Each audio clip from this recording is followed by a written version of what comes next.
پیامبر صلی الله علیه و سلم میگویند ان الله یحب مکارم الاخلاق و یکره سفسفه. همانا پروردگار دوست می‌دارد اخلاق نکو را و بد می‌بیند بد اخلاقی را. یعنی شروع میکنند کتاب را با چی؟ با اینکه خداوند از صفت‌هایی که در بنده‌هایش دوست می‌دارد این با اخلاق بودن و خوش اخلاق بودن است و بد اخلاقی را بد می‌بینند. سپس میگویند من در حدیث چیزی درباره عقل پیدا نکردم و جز این حدیث که خودی همین حدیث دلالت میکند به این که انسان‌های عاقل که از اهل اخلاق هستند و انسان‌های بی عقل خود چی هستند؟ از اهل بی اخلاقی یا از بد اخلاقان می باشند. بعد از این معنای عقل رو به من و شما می فهموند. خیلی پیشتر کمی پرسیدم که عقل گفته چی رو می فهمیم. می گویند اسم العقل اسم یقع على معرفت بسلوک الصواب والعلم باجتناب الخطا.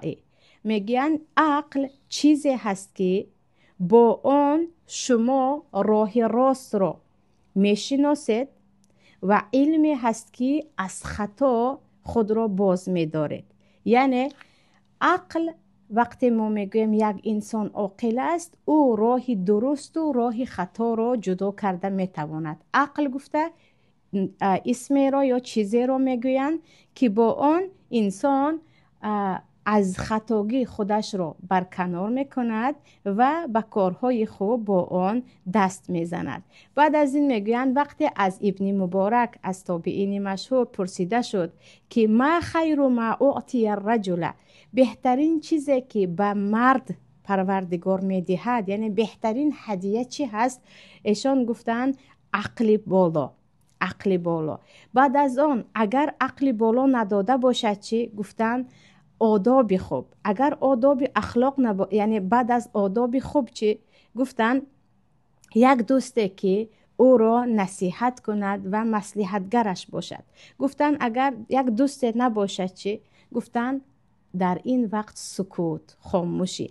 یعنی بهترین چیزی که تو داری عقل است که با آن تو بدی و خوبی ها را جدا میکنی و به یکی دست میزنی به یکی نه.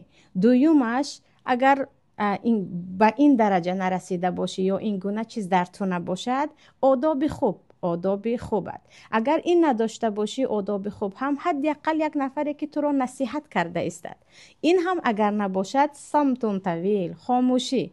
اگر خاموشی نباشد چی؟ میگویند موتون عاجل، بهترش بمیری.